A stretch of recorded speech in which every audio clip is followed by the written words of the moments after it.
Hi, welcome to the Community of Practice meeting for January 2023. We're really happy to have everybody here. And tonight we have some special guests from Brookline. So I'm going to jump right in and introduce our guests and have them take it away. So tonight we are going to be featuring two people, Lisa Cunningham, who's the co-founder of ZeroCarbonMA, Zero Carbon Mass, and Wendy Stahl, who's on the board of ZeroCarbonMA. So Lisa is going to be kicking it off. So Lisa, thank you, and Wendy, thank you for being here, and we look forward to what you have to share. So here's to Lisa.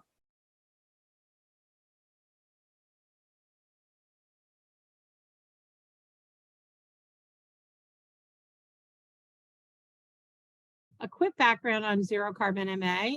We know that we need to electrify as quickly as possible, and our mission at ZeroCarbonMA is to facilitate that by building the political infrastructure to get us to that goal, along with all our climate allies throughout the state, including you guys here tonight with the Mass Energize and the other organizations that you represent. So do you remember when smoking was allowed in bars and restaurants or even on airplanes? I do. But it took movement forward and one city's ban, which actually started out in Berkeley, California, to shift behavior and improve our public health. So our philosophy at ZeroCarbonMA is that climate action starts locally. And I think that's also something that is a value of Mass Energize. What we've been focusing on at ZeroCarbonMA is to develop climate policy that can be replicated throughout the state with other communities, and then can be expanded across Massachusetts and also influence well beyond throughout our region and even throughout the country. Next slide.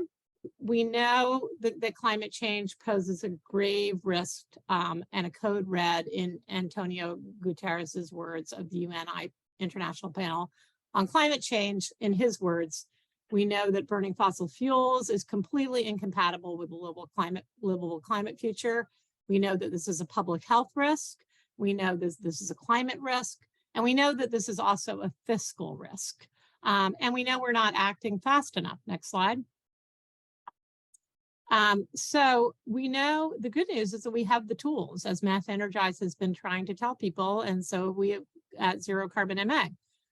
We also know that we have to act quickly. The graph on your screen on the left-hand side is very powerful because it shows that if we delay, we have to we really lessen our chances of meeting our climate targets. And we really need immediate reduction of our carbon emissions in order to meet our climate targets and in order to accelerate our chances of meeting our warming targets. We have the technology, we know the benefits, and we have the policy vision, but what we're missing is that we need mass adoption. So next slide. So back in 2019, after Brookline passed their warrant article, well, actually, let me just back up. Back in 2019, for anybody who's not aware, Brookline was the first on the East Coast to pass a prohibition on new fossil fuel infrastructure in new construction and major renovations. We were the first on the East Coast. We were the first in a cold weather climate. And we were the first to include major renovations, which is really significant. We then started with local allies and actually with the Building Electrification Accelerator, again, which some of the communities on this call were participated in. We started a Building Electrification Accelerator movement, and with the express goal of having communities follow Brookline's lead. The Attorney General disallowed our bylaw in July of 2020, but we persisted and we found another mechanism to try to pass our bylaw, which was passing home rule petitions, asking the state legislature for the permission to enact our fossil fuel prohibitions, regardless of these state legacy laws. And so we have continued to work on that. And you can see by the communities at the top, we've had a lot of success in having other communities in Massachusetts pass these home rule petitions, and as well as our neighbors in New York City have passed a so-called gas ban, and including the District of Columbia, most recently Rockville, Maryland. And people are taking notice nationally, which is important because we know we need to get this out into the press, and we need to make this issue not just a local issue, but a national issue. Next slide. So what are we up to now at ZeroCarbonMA? We are continuing to put pressure at the state level to implement and expand the 10 community pilot programs. So this is the program that, well, I'll explain this shortly. We're continuing to encourage other communities to implement the specialized code, and we are sharing resources online to do this. We have an ongoing appeal of 2 of our zoning bylaws, which we subsequently passed after our original bylaw, which were overruled by the AG, and we are appealing her decision. And we are continuing to introduce new legislation, including the warrant articles that Wendy's can describe, as well as potential legislation to ban gas stoves. So first, I want to just go a little bit in depth on the DOER fossil fuel-free pilot program. So just the history again, I told you that we passed our fossil fuel infrastructure ban on new fossil fuel infrastructure in 2019. The Attorney General overruled that. We were followed quickly by Arlington. We passed a home rule petition. In fact, I don't even think we were the first to pass it. I think actually Arlington was, and Brookline, Lexington, Acton, and Concord all passed home rule petitions in the fall of 2020. In March 2021, we applied significant pressure on the governor to mandate a new opt-in net zero, quote unquote, specialized building code. And that was, again, really a group effort with many of our climate allies, and as well as people in the original Building Electrification Accelerator program. And then in 2022, more communities continued to pass home rule petitions, including the ones that you see on this list. The climate bill that was finally signed into the vetoes by Charlie Baker were overruled, and finally the climate bill was signed by Charlie Baker, which allowed 10 communities to institute a fossil fuel-free construction program under the direction of the Department of Energy Resources, DOER. Right after this happened, 4 more communities announced that they were going to also pass home rule petitions, and they did, including Somerville, Boston, Salem, and Northampton, representing almost 20% of the state's population, and including all combined, not just those 4, but the 10 plus 4, and also representing strong, large EJ communities. So updates, as of December 23rd of 2022, DOR did publish draft regulations for the adoption of the specialized code, which have specific changes that eliminate the ability to use a fossil fuel pathway for compliance. This is I'm talking about the pilot program. And DOER, again, as part of the pilot program, will be comparing the energy use and building costs of the tenant communities to matched control communities. We are also introducing legislation, hoping to introduce legislation to expand this program past 10 communities, because 10 communities will not include Boston, Somerville, Salem, or Northampton. And so we think this program should be open to any community who wishes to have mandate fossil fuel building in new and major construction. And we are encouraging communities to continue to pass home rule petitions and continue to put pressure on the state, because we know that it's not compatible with our climate goals to have a fossil fuel pathway for new and major construction. So the second thing I just wanted to get into is the specialized code. And I'm sure you're all familiar with it. So I'm going to give you a very, very brief overview, but the specialized code is a opt-in, meaning it needs to be passed by either town meeting or city council or signed in by a mayor in the case of a city. It is one step up from the basic from the stretch code, which 300 communities will automatically adopt as of January 1st of this year. It requires pre-wiring for electrification, so it makes subsequent electrification easier. And in doing so, it actually affords a lot of consumer protection. So really what the specialized code is set up to do is protect your community from contractors and builders and architects and others not doing the right thing in new construction. That will lead to reduced operational costs and less risks of stranded assets from building with fossil fuels. So the main differences between the updated stretch code and the specialized code is that in the specialized code for commercial, again, pre-wiring for all buildings using fossil fuels, solar where possible for most buildings using fossil fuels, and multifamily requiring passive house or HERS rating of 0. I don't want to get too much into the details here, but I do, next slide.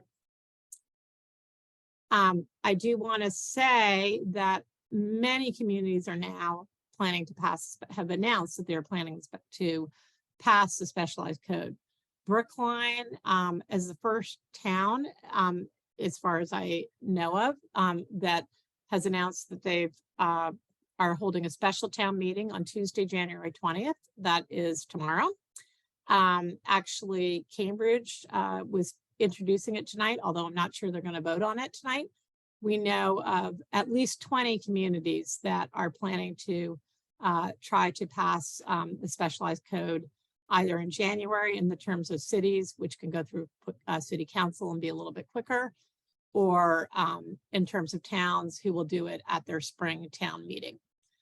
We decided, Brookline, with pressure from our representative, Tommy Vitolo, decided to hold a special town meeting tomorrow. And the select board has acted as petitioner of this article. So I just wanted to say that ZeroCarbonMA can help with this.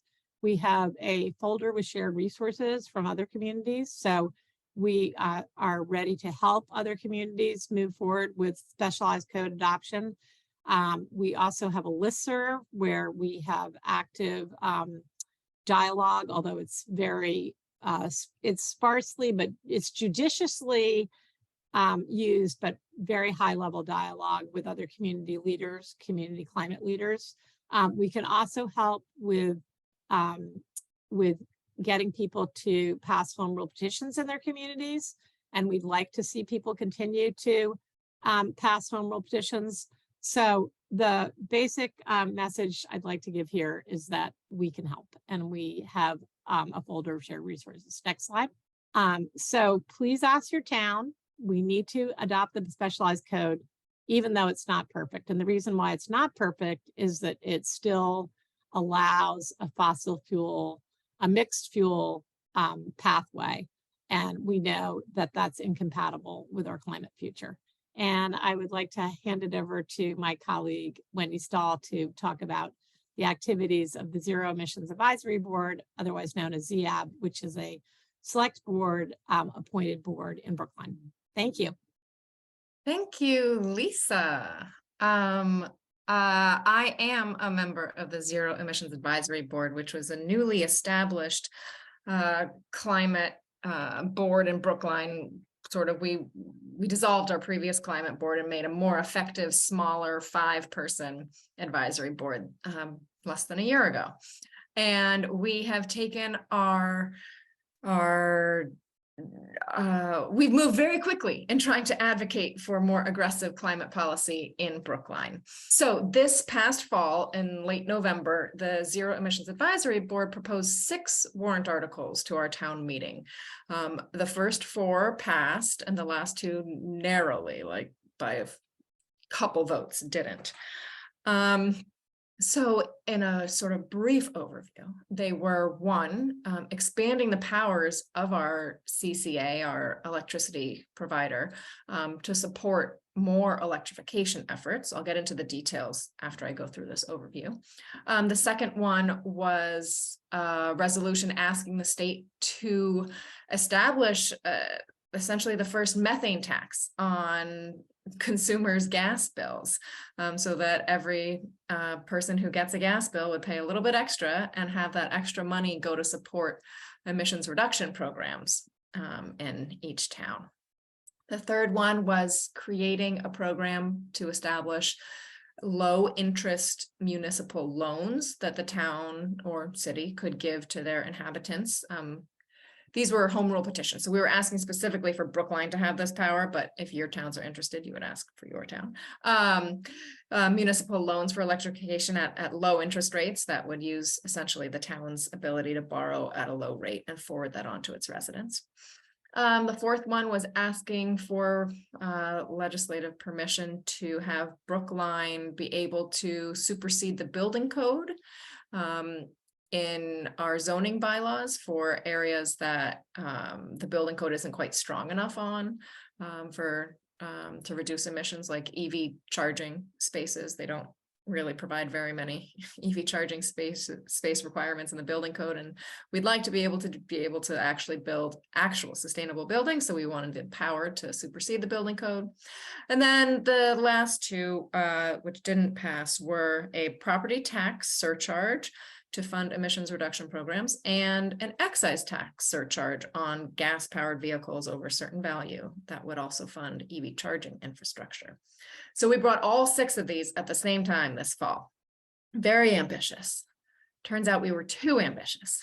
But so the first one that did pass, which actually gets us a bunch of money if the legislature agrees to it, to fund emissions reduction programs, is this expanded community choice aggregation plan.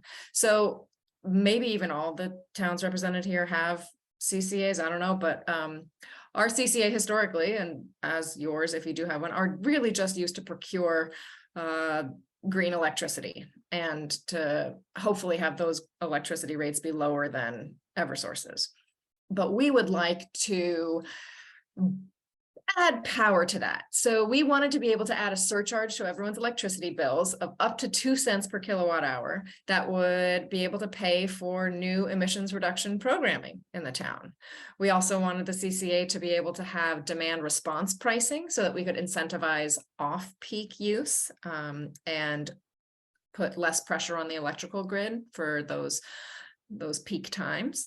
And we thirdly wanted the CCA to be able to put additional surcharges on our bills to invest in renewable generation. But those additional surcharges were only allowed if overall it would result in lower rates from having invested in that renewable generation. We estimated that this could raise up to $3 million in Brookline per year to fund electrification programs. And it was actually a fairly easy win, mostly because our electricity rates are already so low having a CCA compared to Eversource. So the town seemed to be open to charging additional money to be able to pay for emissions reduction programming. And also people didn't feel like this was a punishment because they could opt out of the CCA. So they felt like there was enough freedom to choose. So we highly recommend that if you're interested in passing any local legislation, this is one that could give you a lot to work with. The other 3 that did pass are these ones here: municipal loans, methane tax, and the building code expansion. The municipal loans was also a fairly easy pass for us. I mean, who doesn't want easy money? We we didn't provide much details for where those loans would come from. The town could decide to borrow money for that, but it's not established in the home rule petition. So we do recommend that you try to pass that one, but there's also a statewide effort to start a zero carbon renovation fund, which maybe you're aware of. And we think that this would be more effective on a statewide level than as a town by town effort. If the state had a green bank, it would be amazing. And the zero carbon renovation fund could be the start of something like a green bank. The methane tax was a more difficult article to pass through our town meeting. It did pass, and it wasn't a home rule petition, it was a resolution. But we found out that our residents weren't fully on board with the concept of ditching gas. And it definitely, if you guys choose to do something like this, it requires quite a bit of public outreach and education. But I do think that if this resolution asking the state to implement something like this, if the state agrees to it, it would be huge. Essentially be pricing gas to include the environmental impacts that it has. And then the last one that did pass was also it passed. I mean, it wasn't too hard, it wasn't too easy, but the ability to supersede the building code on sustainable measures is actually allowed in, I think, 40 states in our country, just not Massachusetts. And it's definitely needed, since our building code, even the one that Lisa just talked about, the specialized opt-in code, actually isn't net zero. And it's not fossil fuel free, and it doesn't require more than 20% of parking spaces to be EV ready, not even have EV chargers installed. So yeah, I do recommend that you could pass all three of these locally, but if you had to choose just one local policy one, I think it should be the previous one, the CCA. So the property tax surcharge, we thought this would be really cool. Many communities in Massachusetts have already passed similar things called the Community Preservation Act, where you pay a little bit more on your property taxes to fund your like your green spaces in your community. We thought, why not put a little more on people's property taxes to fund emissions reduction programs? Like that would be great. But this did not pass. Our residents were very hesitant to consider any additional taxes without an exact plan for how they would be spent. Now, we didn't have that exact plan because we wanted to submit this article at the beginning of the legislative session, which is right now, and we are still working on our town's plan for how to achieve our climate goals.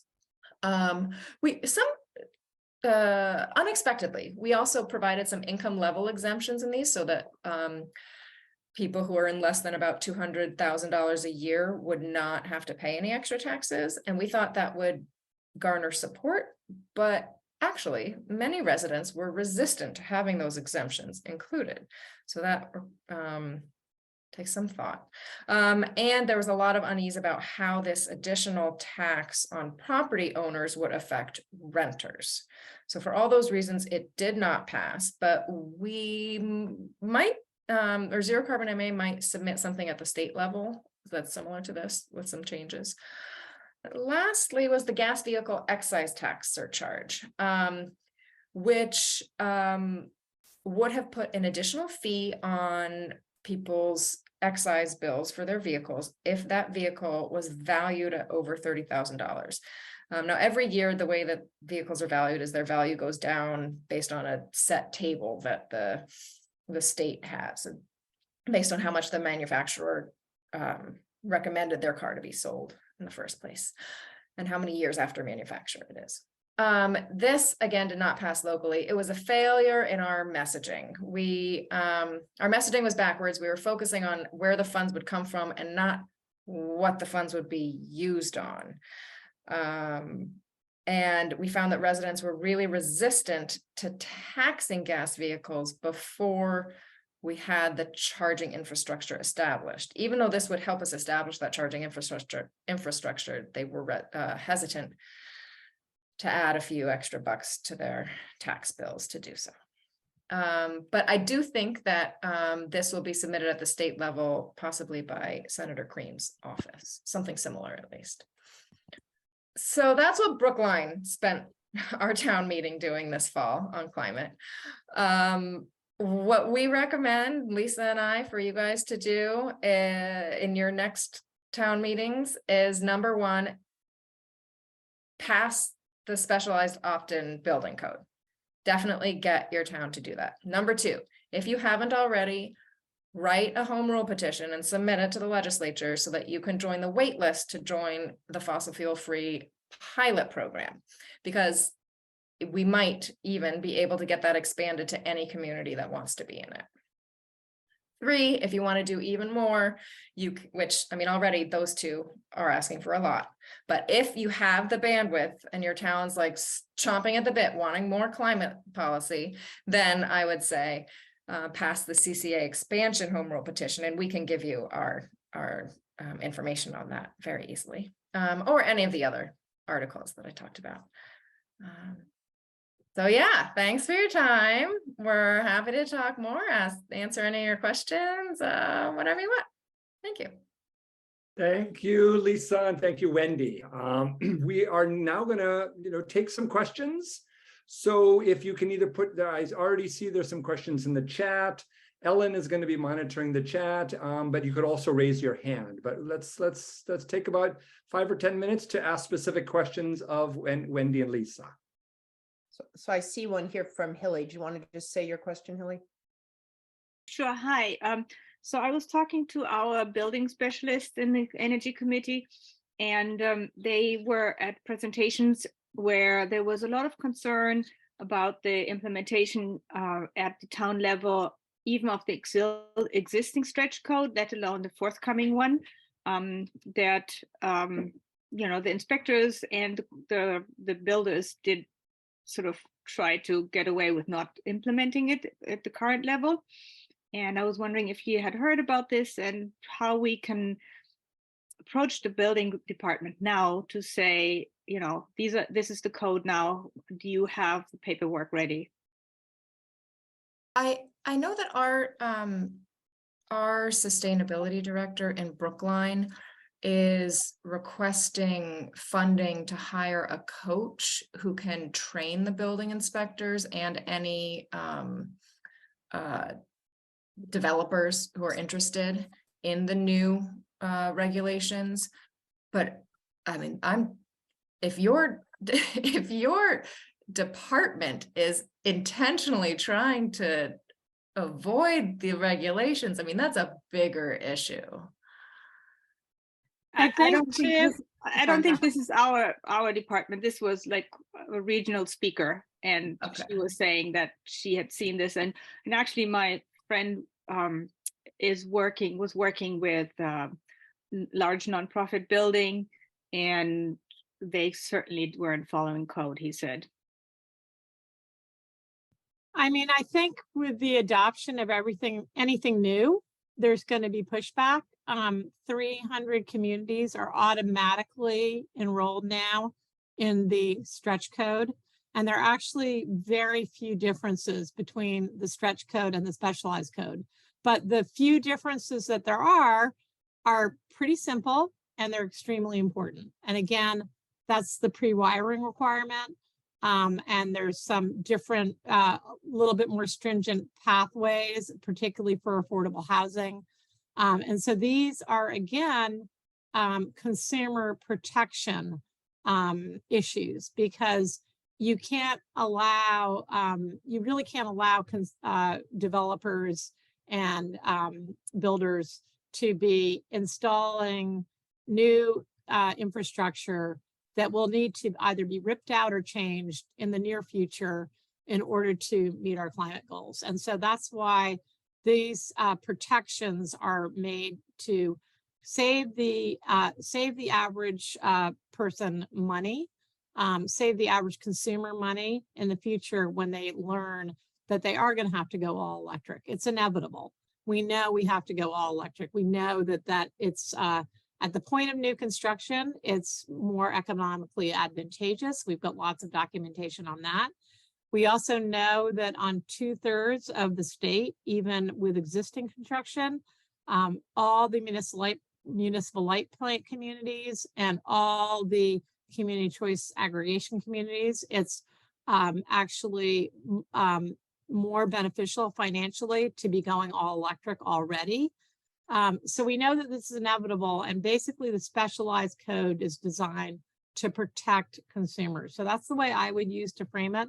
Again, we have a folder of resources which I can put in the chat. I'm also happy to add anybody to our listserv, happy to have people really help communities do this. But I think what happened when I have to research this history, I mean, I know other people know this history, but when the Green Communities Act first got passed and the stretch code first came into existence a long time ago, again, it started off and it just snowballed. And again, you always have the same people objecting and saying there's going to be hurdles and this and that.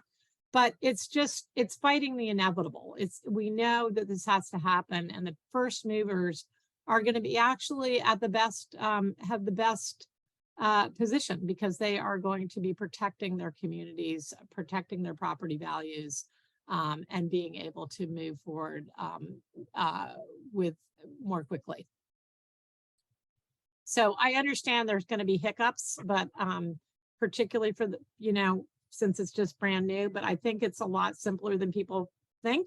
And again, I want to just emphasize that the differences between the stretch code, which 300 communities automatically have already been adopted into, and the specialized are really relatively few. Hi. Michael, I thought I saw your hand. Now I see your electronic hand. Yeah, hi. Thanks. I'm from the report. I'm not usually at this meeting, but it was an interesting topic, and it was suggested by the folks who are from our committee who are on it. The question I have is about raising separate funds.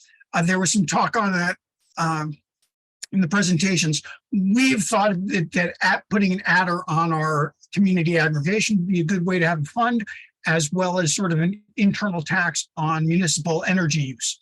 So sort of tax each of our departments, put it into a fund, and then have the department heads be able to apply to use those funds for things that they otherwise couldn't, that have energy benefits. The issue is, how do you set that up? How do you administer it? All those issues which our city council is going to poke their nose in and make sure that it's done right.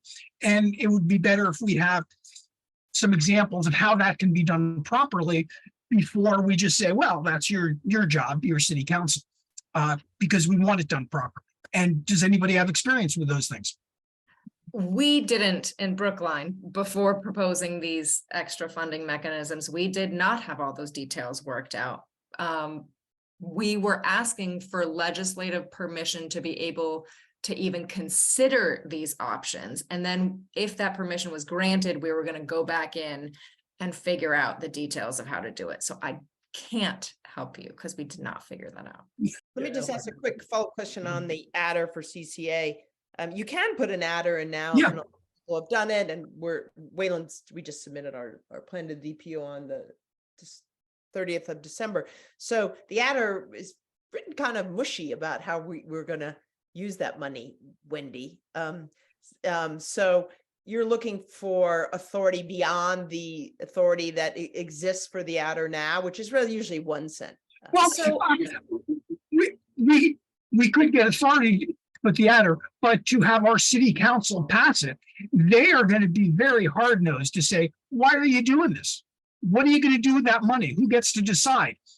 What are the legal projects that you're willing to fund, and what aren't you? And how are we going to make sure that is done so that it's not just used for your holiday parties for the Energy Advisory Committee? I do think that with the adder, there is a restriction that you can only spend that money to help the ratepayers. And what we were hoping for was a surcharge, which had a different name than an adder, and so therefore would have more flexibility in how we could spend the money. So the surcharge was sort of outside the CCA. Existing currently, yes, it's not within the structure of a CCA, which is why we had to ask for legislative permission to do this.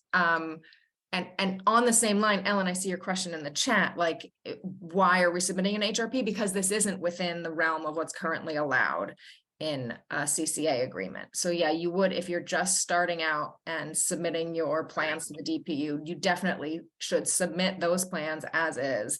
And then if you're interested, yeah, loop back around. All right, thanks.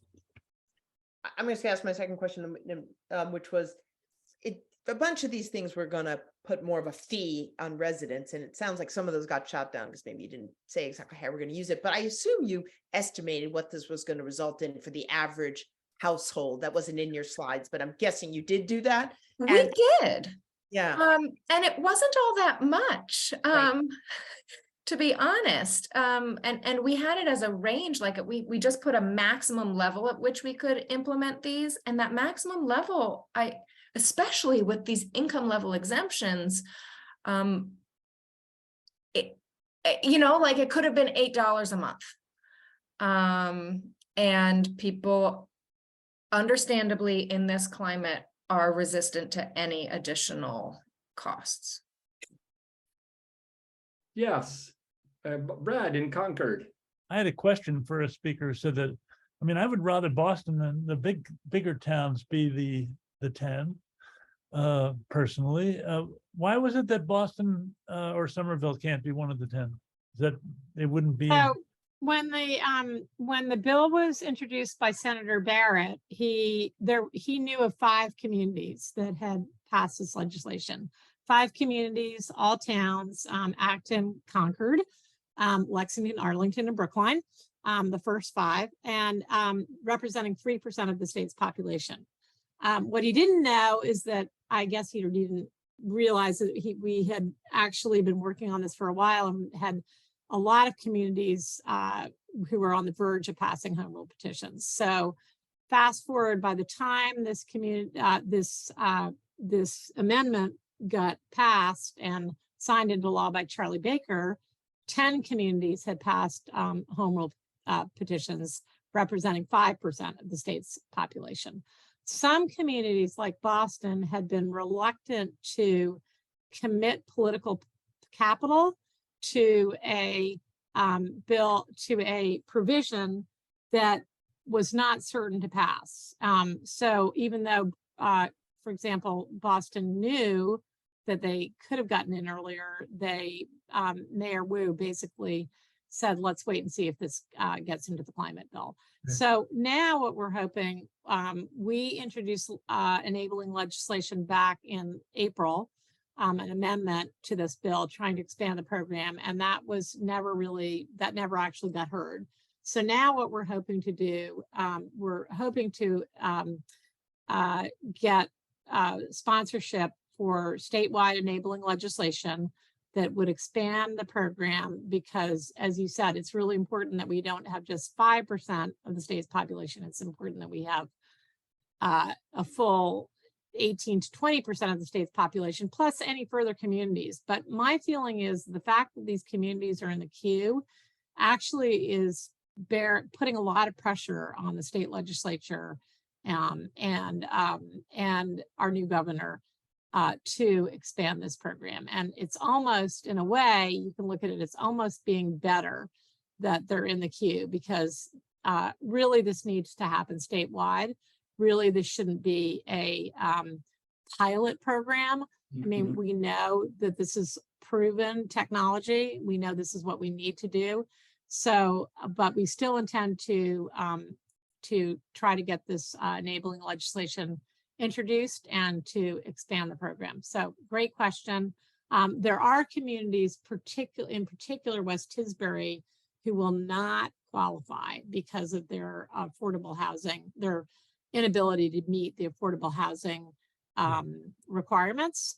But again, why should there be competition between Boston and Salem and Somerville or even Northampton. All of those communities should be able to get in. And it's also important because, again, as opposed to we often get accused of being like the wealthy green leafy communities. These communities have very large EJ populations. Salem is an EJ and a gateway community. So we really want to get all these communities in. But our ideal goal would be for every community who adopts the specialized code to have all of those communities also submit home rule petitions wanting to go fossil fuel free, so that the state can realize that the specialized code should in fact be fossil fuel free.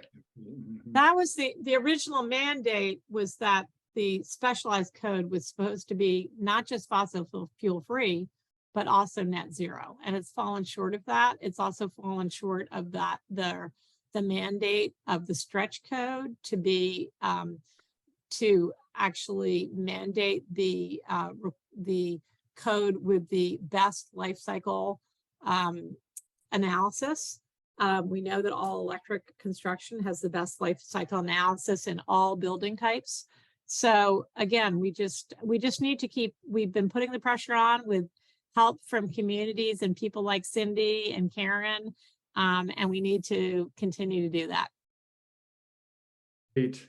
Well, thank you, Lisa and Wendy, and please, please stay and be a part of this next, level of conversation. So thanks everybody for your questions, and as further questions come up, I know Wendy and Lisa would be happy to answer them by email. We'll certainly be sharing their slide presentation and other ways to stay in touch. And join the efforts of Zero Carbon Mass. So what I'd like to do now is be a little bit more inclusive in terms of getting people to speak up and respond. What we'd like to do is just a quick round robin and have people reporting in from your communities about anything, and again, let's be brief, but anything that you have in the works for your Springtown meeting, particularly as it relates to decarbonization, or particularly as it relates to the stretch energy code. I don't think I'm going to call on people, but if we could kind of quickly just go around, share in 2 sentences what you're doing in your community, so we can get a sense of what the community is doing and we can learn from what each other are doing. And I think I offered to model behavior here on this. Okay, one. great. Yes. So Wayland, 2 sentences. Wayland will propose a Springtown meeting article to allow us to do our 6th solar installation, which will be on a landfill, and we need town meeting for the 20-year contract. We were hesitant on the specialized codes because we had to get it in before it was released. We had to get our request in. It was too hard to go to the select board to say, pass something when we hadn't even read it yet. So we're hoping to maybe do that at fall town meeting. Great, thank you.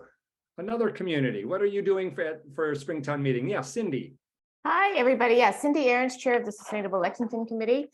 We are bringing the specialized opt-in code to our Springtown meeting, which is going to start towards the end of March. We also perhaps have a placeholder, as Lisa mentioned earlier in her great presentation. Lexington is one of the 10 communities, and somehow is ahead of Brookline in terms of the home rule petition submission. So we've already passed our own bylaw to try and be part of the 10 communities. We have a placeholder article if we need to change anything, or there's anyone who knows anything about the 10 communities. There's a model rule that just came out a couple of weeks ago, and there's a lot of talk about how best to communities can move forward. I completely agree. I just want to say I completely agree with you, Wendy and Lisa, that we must move forward. Like we have to do this. And I think it's great that we're trying to get more communities to do the same thing. I think what Lexington's focus is going to be right now is actually getting a program up and running, like figuring that out. Like we've got to get more communities in line, but we've got to make sure that it's a program that can start as soon as possible. So that's where we're focusing. Thanks. Great, thank you. Thanks, Yes, Cindy. Karen. Yeah, pretty much ditto for Acton. The specialized opt-in stretch code will be considered at the May town meeting. We are in the queue for the 10 community pilot. I think the other thing that really struck me in the presentation is the whole issue of readiness for EVs. We have a housing group in Acton that's worked really hard this past year to try to raise consciousness about EV charging in multifamily dwellings, and it's been very complicated, and the opt-in stretch code definitely has its limits there. So appreciate the ideas on that. Good, thank you. Other communities. Yes, Megan in Medfield. Hi, so in Medfield, we were in the same boat as Wayland, and we're not going forward with the stretch code, but we also have an article, we're trying to figure out how to write it, about the ability of our different town governing structures, such as the school board, council on aging, people who care for buildings in town, about the ability for them to be able to do a lease so that we can do solar. So it's a little bit of a solar permission without necessarily specifics for each project, but just a blanket permission. And that's on our agenda. Great.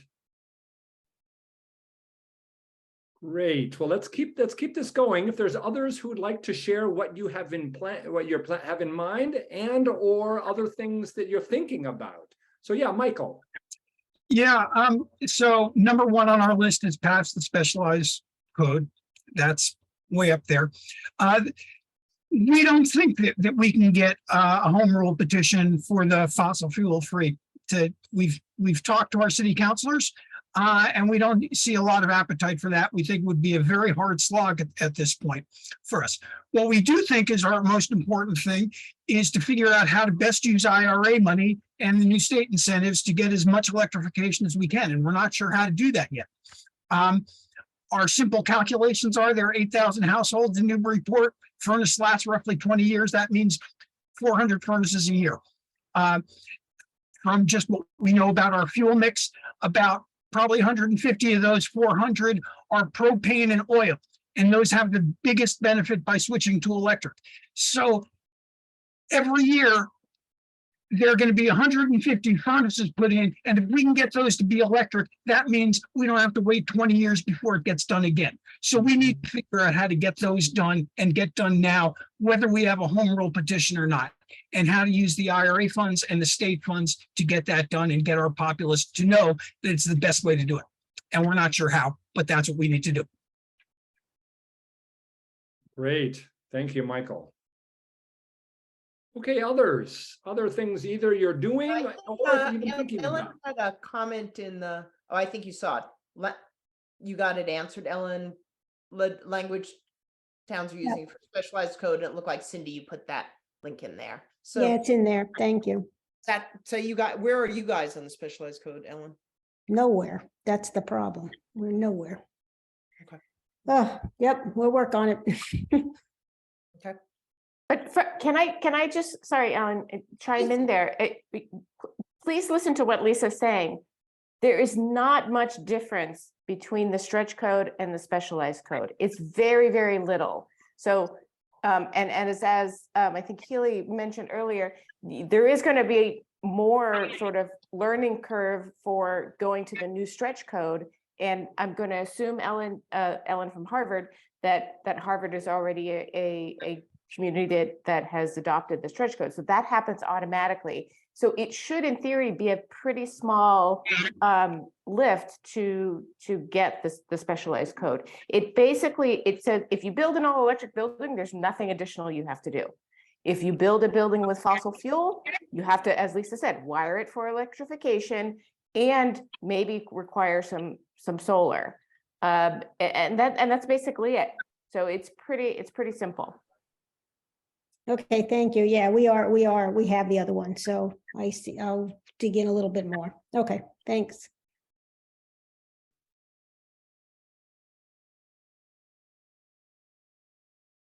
Yes, Megan. If you don't mind me asking, I'm just curious about in Brookline, the Zero Emissions Advisory Board. I'd just love to know more about that. And you've been able to get these articles developed and passed. Do you have a role with town departments? Is it just to your, I don't know if you have a select board, what you have, but Yeah, we have a select board that runs, it's a 5-member select board in the town of Brookline. And our official capacity as the Zero Emissions Advisory Board is to advise the select board. So we have meetings twice a month that include the town staff member, the director of sustainability. And we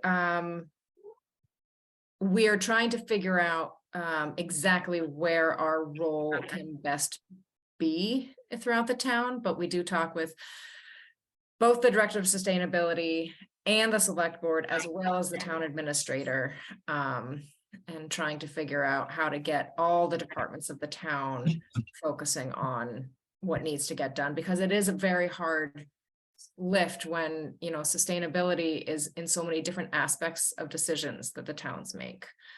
And so while we can advise, it's much more important to give that advice after having talked with all the different departments and how you will have an effect on whatever you choose to do. Sorry, I've had a very long day and my brain's not super clear, so I hope I'm making sense. Okay. Great. Okay, other things people like to share or ask? I think we were curious of the, you guys presented like 5 or 6 things. I'm just curious for the other communities, like what resonated with you? What are you thinking, man, I'd really like to dive into that a little bit more and see if we can get that to happen. I'm just kind of get a sense of where people at, you know, based on what you heard. Are you referring to the ZAB articles? Those Yeah. I think as Wendy said, mostly it was the community choice electricity article, I think, that resonated the most, I think, with people. And I'll let Wendy speak more to that. I will say, no, I think Ellen's asking the participants tonight. Oh, the participants. Oh, sorry. Not you guys. I'm curious on the other communities. Oh, got it. My brain's a little fried too. Sorry about that. And I thought you might find this interesting too. So I'm just going to pull. Got it. Thank you. Sorry about that. Already in this boat, but I don't know. Like, is there anything you haven't done that's sort of jumping out at you, like most important for you guys to do next in Lexington? Well, what I was going to mention, which I haven't been as involved, there are a number of people in Lexington also has a tree committee, and there are a number of people that are on the tree committee and not on the tree committee that are starting to become very, very concerned about keeping large diameter mature trees very healthy and keep them around.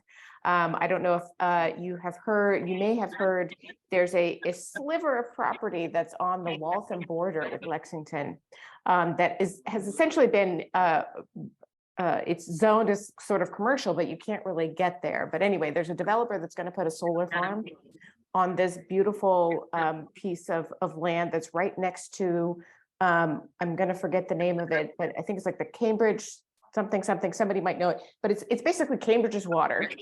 And butts a whole community. Anyway, there's a lot of people very upset about that, and so the tree committee is sort of looking at not necessarily about that development per se, but how do we raise awareness and how do we sort of adequately value mature trees, because we know that they sequester carbon, they reduce flooding, they do so many good things. That we've got to protect them as well. And so I'm not personally involved in it, but there are people working on that. So if anybody in any of your towns are thinking about what to do about trees, I could certainly connect you with those people. Okay, great. Hilly, you've got your hand up. Yeah, so actually, Cindy, I would be interested in that. I was just this week talking to our Conservation Commission, and Medfield has already a large land area set aside for conservation. About 40% of our land is conservation land, but there's now pressure on the open space usage to include recreational uses, soccer fields and that sort of thing. And we were just discussing that, part of our climate resolution is to get to net zero. And if you look at the state plan, there's these 15% at the end that we somehow have to offset.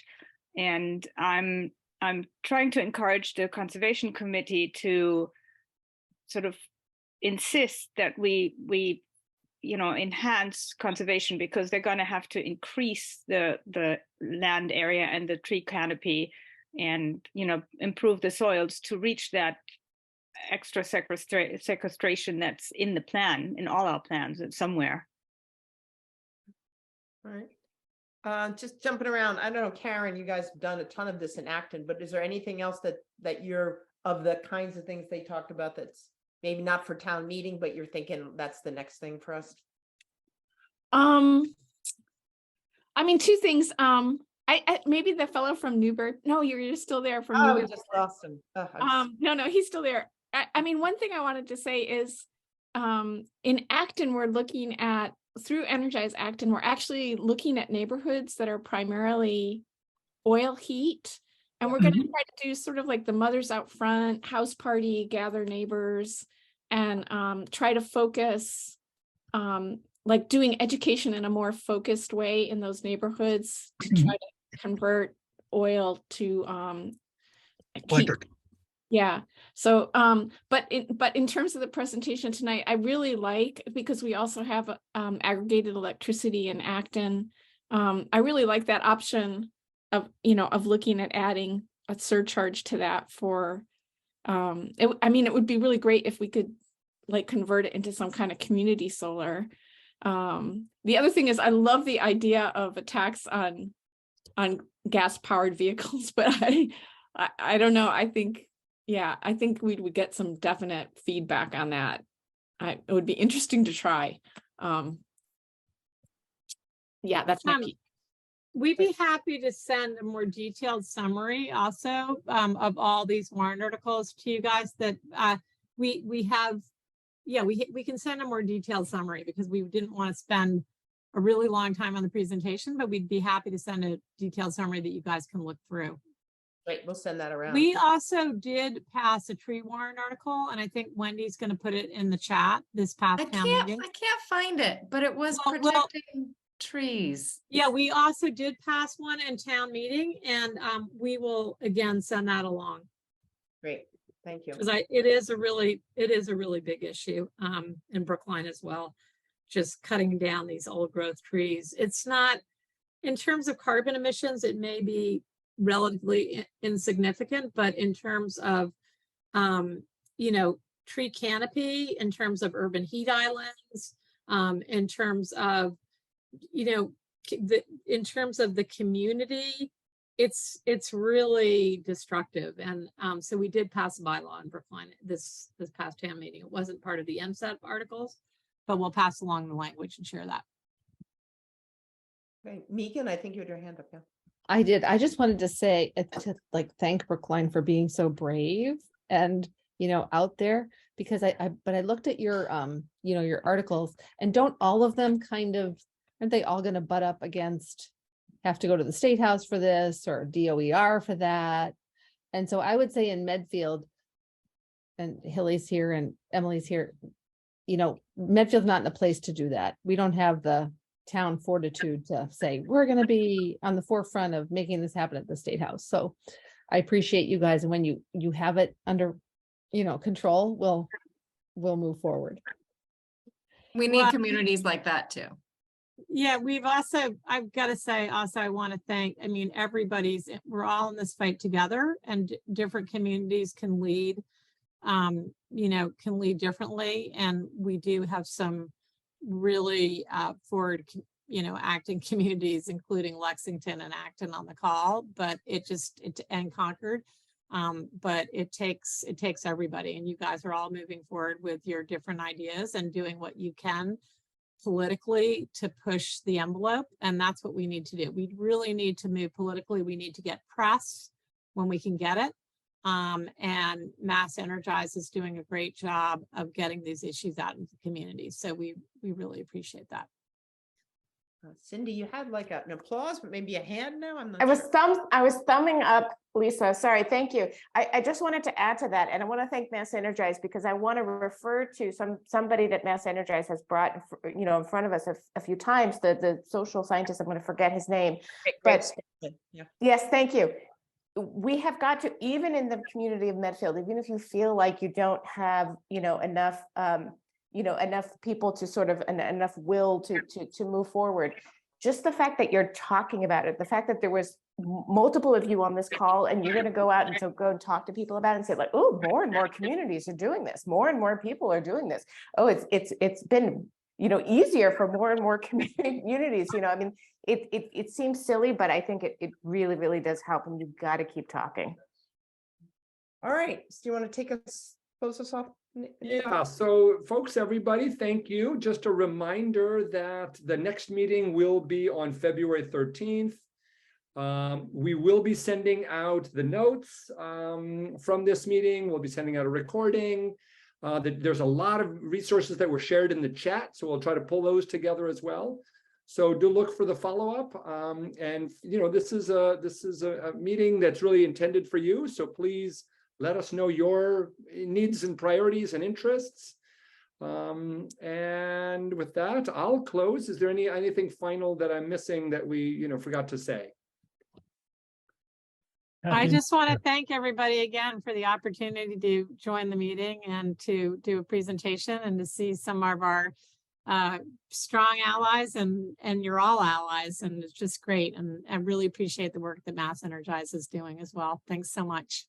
Well, and thank you, Lisa and Wendy, for your presentations and the work you're doing in Brookline, kind of leading the charge. So good. Okay, thank you, everybody. Have a good evening, and we'll look forward to seeing you at the next meeting.